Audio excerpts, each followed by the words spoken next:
Everyone, I've gathered you here today to talk about something near and dear to my heart.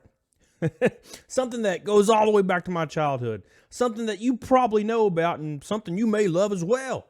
Well, that's Halo, man. 343 Industries has officially ruined any chance at me reliving my childhood. And let me tell you why. So, Halo started out in my life when I was a youngin', all right? A youngin'.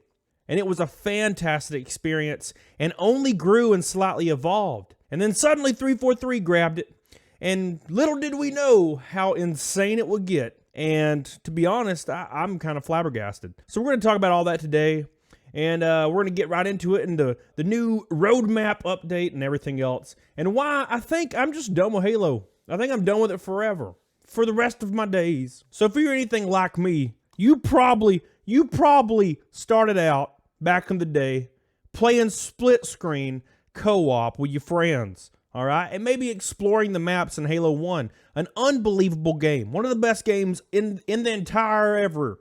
One of the best games ever.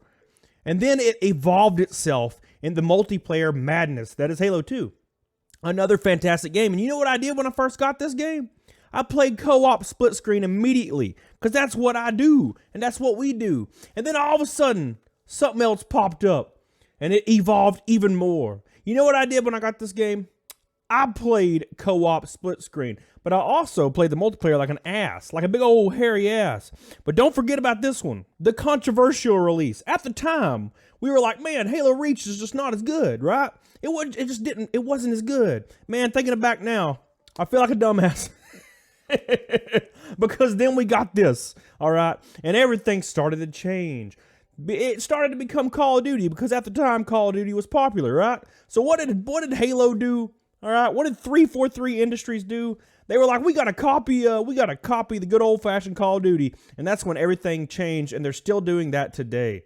But let's get into Halo Infinite for just one moment. The game launched pretty well. Everything was going okay. I even played the beta. It was all right, man. It was all right. It doesn't really compare to standing in line at the midnight releases back in the day and just getting all that camaraderie, which we'll never experience again, let's be honest. But it was all right.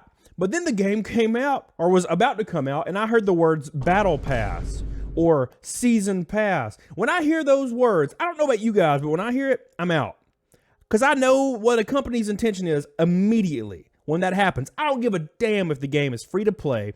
If I hear the word Season Pass or Battle Pass, it's over. Because I know what you're trying to do. You're trying to nickel and dime me. And your boy is Mr. Krabs. Ain't gonna work on my ass. So they released a roadmap and everybody was pissed. So we have an updated roadmap to Infinite. All right, this is the downloadable content that's coming out in the future.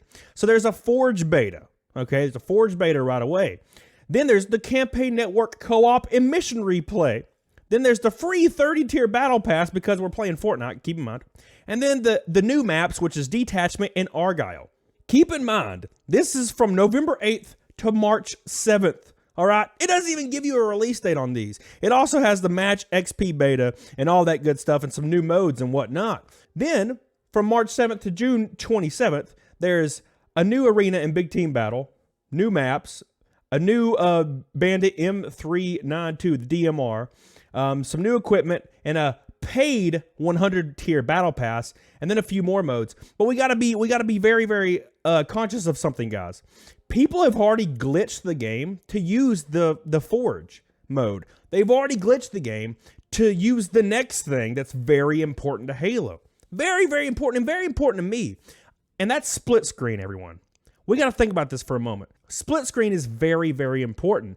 I know people today that still play the split screen campaigns with like their wife or their best friend, okay? To this day. And they were so excited for Infinite because remember, they promised that we were going to have split screen co-op again, all right? They promised it. And suddenly, lo and behold, Halo Infinite developers cancel promised legacy feature. I wonder what that feature is.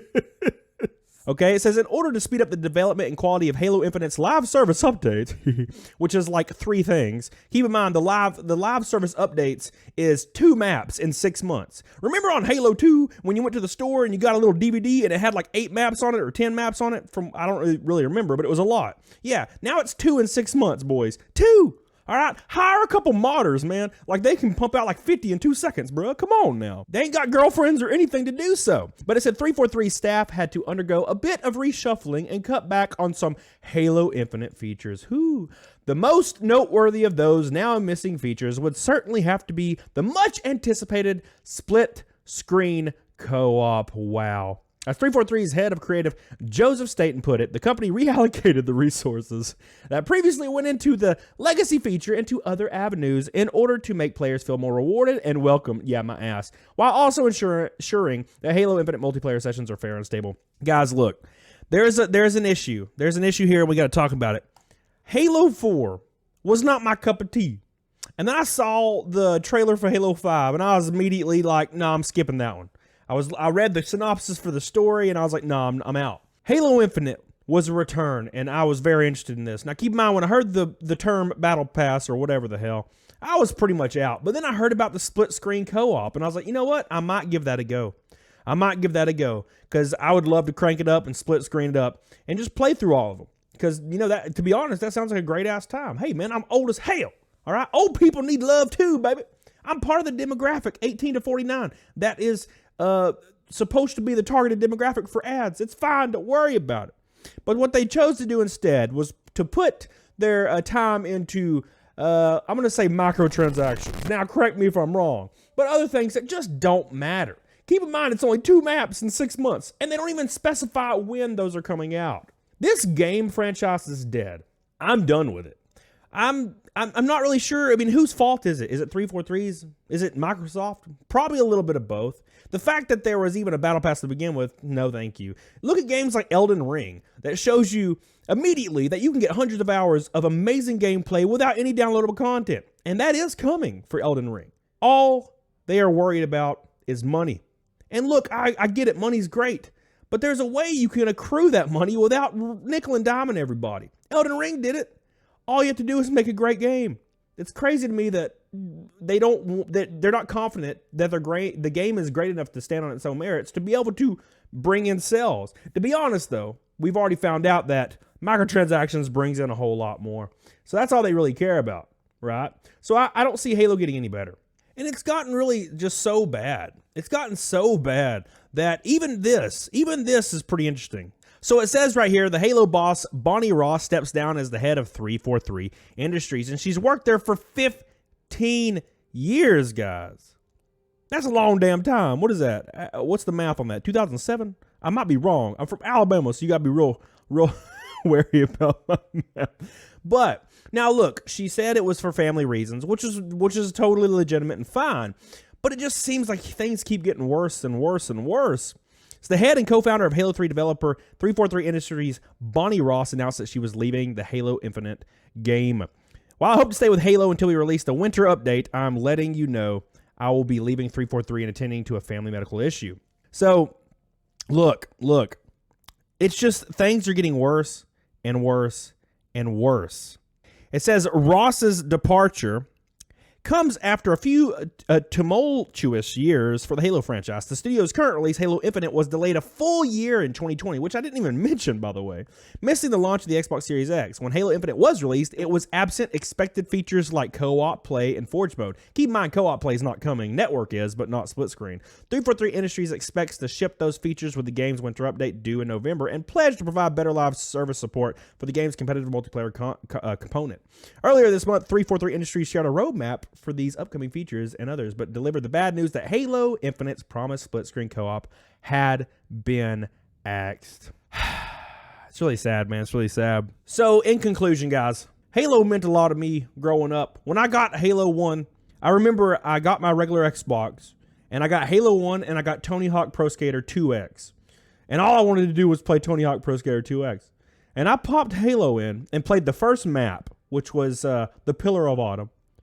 And then I put in Tony Hawk, and I played a few, maps of Tony Hawk. And for some reason, Halo was itching. I couldn't stop thinking about it. So I went back, and I played the second map, Halo, and then I played it all the way through. And then again, and again, and again. I just kept going through the game. And then I figured out I could play with my friends with another controller, and it was on, baby. We were, finding glitches and all kinds of crazy stuff and dialogue and stuff that, we didn't know was there. Because we had a lot of time, let's be honest. So it's sad that it goes from that all the way to Infinite, where we can't even have split screen co-op. A feature that was promised. If a developer can't keep something as a simple promise, I don't see a reason to support that developer anymore. All right, I vote with my wallet. That's why I didn't get Halo 5. I didn't even involve myself in that game at all. It's a sad time, and I was really excited for Infinite, but I think it's time we say goodbye to Halo. And now, keep in mind, we still have the memories of the past, and we still have those games, man. We could still play those games, which I actually have been doing recently in my off time, is playing through Halo 1's campaign again for the 50,000th time. It's a beautiful game, and at least we still have those. So what do you think about this? Are you done with Infinite? Are you done with 343? Because I am. Comment down below. Share the damn video. Much love to my boy, the Act Man, who I watched his video, and it just made me think, man. It made me really, really think, and I love that man. He's a good dude. And do me a favor. Get the hell on it, doggone it. Bye. Yeah. Hell yeah.